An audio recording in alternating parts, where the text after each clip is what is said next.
Sir గతంలో పవన్ కళ్యాణ్ గారు YCP పార్టీకి ప్రతిపక్షం ఇవ్వకూడదని ఆయన చెప్పడం అయితే జరిగింది సార్ అసెంబ్లీలో.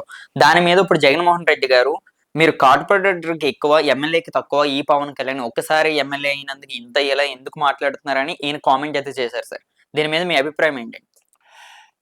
పవన్ కళ్యాణ్ గారు కార్పొరేటర్కి ఎక్కువ, ఎమ్మెల్యేకి తక్కువ ఏదైనా ఆయన ఒక ఎమ్మెల్యే అయ్యాడు, ఇప్పుడు డిప్యూటీ సీఎం అయ్యాడు. Is powerful leader, is all over India. Is top బీజేపీలో 10 లీడర్స్ టాప్ లీడర్. ఈరోజు మొత్తం టోటల్గా ఆయన ఓట్ల శాతం కానీ అన్నీ కూడా బ్రహ్మాండంగా ఉన్నాయి. కానీ జగన్మోహన్ రెడ్డి గారు గుర్తుంచుకోవాల్సింది ఏంటంటే, మీకు ప్రతిపక్ష స్థానాన్ని కూడా ఇవ్వలేదు, 11 సీట్లే ఇచ్చారు. మీకు అదే పవన్ కళ్యాణ్ గారు ఏం చెప్పారంటే, మీకు 11 సీట్లు ఇస్తే రాజ్యాంగం ప్రకారం మీకు ఎలా సీట్లు వస్తాయి, ఆర్టికల్ మీకు మొత్తం టోటల్గా సోన్సో ఆర్టికల్ ప్రకారం ఎలాగొస్తాయి, లా తెలుసు, రాజ్యాంగం తెలుసు. 5 సంవత్సరాలు మీరు సీఎంగా చేశారు, ప్రతిపక్ష నాయకుడిగా చేశారు, మీ ఫాదర్ సీఎంగా చేశాడు, ప్రధాన ప్రతిపక్ష నాయకుడు చేశారు.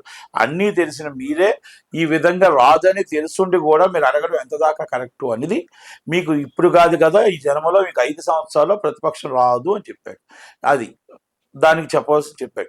దాన్ని మీరు ఆయన కార్పొరేటర్కి ఎక్కువ, ఎమ్మెల్యేకి తక్కువ ప్రజలు ఇచ్చారు కదా ఎమ్మెల్యేగా. మీకు అధికార పక్షం ఒకప్పుడు ఇచ్చారు, ఇప్పుడు ప్రతిపక్షం కూడా ఇవ్వలేదు.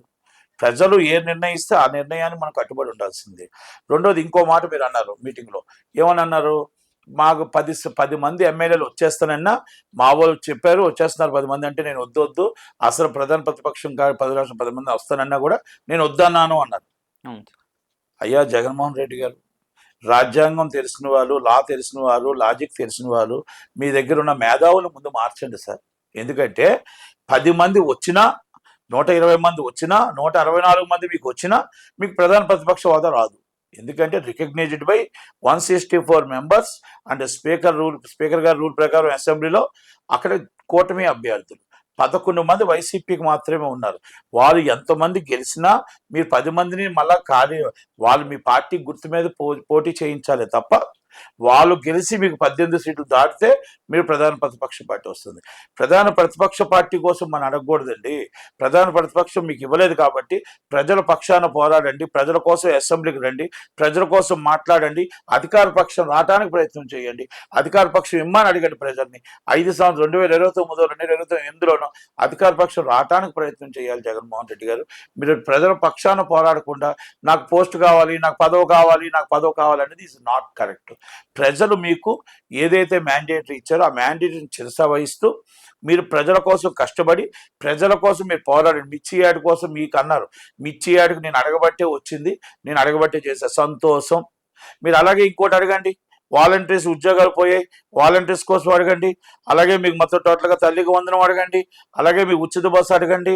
అలాగే రుషికొండలో మీరు కట్టిన 500 కోట్ల బిల్డింగు ప్రజల సొమ్ము నెల నెల వడ్డీ రూపంలో బోల్డ్ వెళ్ళిపోతుంది కాబట్టి దాన్ని అద్దెకిస్తారా, లేకపోతే కార్పొరేట్ కంపెనీకి ఇస్తారా, టూరిజంకి ఇస్తారా, ఏ విధంగా ఇస్తారా? వడ్డీ భారం పడకుండా మీరు చేసిన తప్పుని మీరు సరిదిద్దుకోవడానికి అధికార పక్షాన్ని ప్రతిపక్షంలో అడగండి. మీరు నేను తప్పు చేశా కానీ ఆ తప్పుని సరిదిద్దడానికి మీరు ఏదో ఒకటి చేయండి, ప్రజలు నష్టపోతున్నారు, నెల నెల దాన్ని కట్టడానికి వడ్డీ కట్టలేకపోతున్నాం అని ఒక మాట మీరు అడగగలగాలి. అంతే తప్ప జగన్మోహన్ రెడ్డి గారు మీరు పవన్ కళ్యాణ్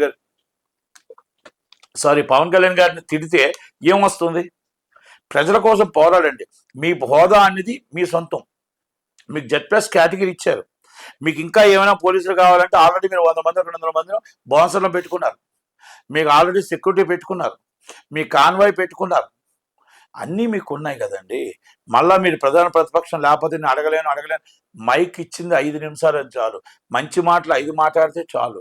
5 మాటలు గవర్నమెంట్కి గట్టిగా సూటిగా ప్రజల కోసం మాట్లాడితే వాళ్ళ గవర్నమెంట్కి కూడా గుర్తు వస్తుందని తెలుసు. అది మాట్లాడాలి తప్ప మీరు ఈ విధంగా మీరు వచ్చి కార్పొరేటర్కి ఎక్కువ, ఎమ్మెల్యేకి తక్కువ, నాగబాబు గారు, పవన్ కళ్యాణ్ గారు అంటే మీకు ప్రజలు ఇంకా చులకనైపోతున్నారు తప్ప ప్రధాన ప్రతిపక్షం అని కాదు, జగన్మోహన్ రెడ్డి గారిని మర్చిపోతున్నారు అని అంటున్నారు.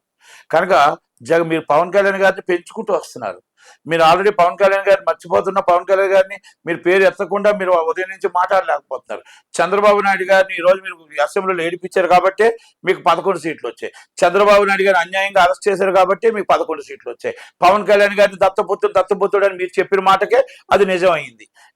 దేవుడు సదాస్తు ఎలాగంటారో మీరు ఏదైతే దత్తపుత్రుడిగా నిజంగా ఆయన ఈరోజు చంద్రబాబు నాయుడు గారు నిలబెట్టారు, వాళ్ళందరూ కలిశారు, గవర్నమెంట్ ఫామ్ చేశారు, మీకు 11 సీట్లు శాశ్వతంగా మిమ్మల్ని కూర్చోబెట్టారు. అడగండి మీరు ఇవన్నీ కూడా ఏమున్నాయి, పోలవరం ఎప్పుడు పూర్తవుద్ది అడగండి. నేను తప్పు చేశాను, 3 రాష్ట్రాలు ఇస్తాను 3 రాజధానులని, నాది తప్పు జరిగింది, మీరు ఇప్పుడైనా అమరావతి రాజధాని ఎప్పుడు ఇస్తారు అని అడగండి.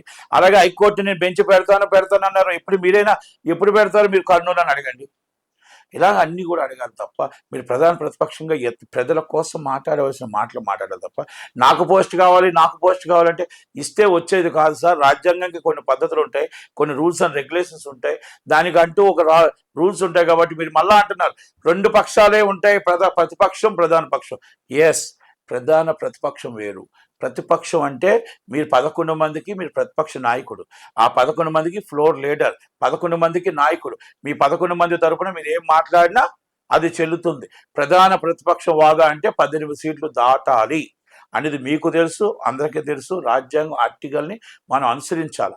మనం ఎమ్మెల్యేగా ప్రమాణ స్వీకారం చేసేటప్పుడే అన్ని అనుసరిస్తామని మనం చెప్పాం. కాబట్టి ఒక్కసారి ఆర్టికల్ బుక్స్ అన్నీ మీకు తెలుసు.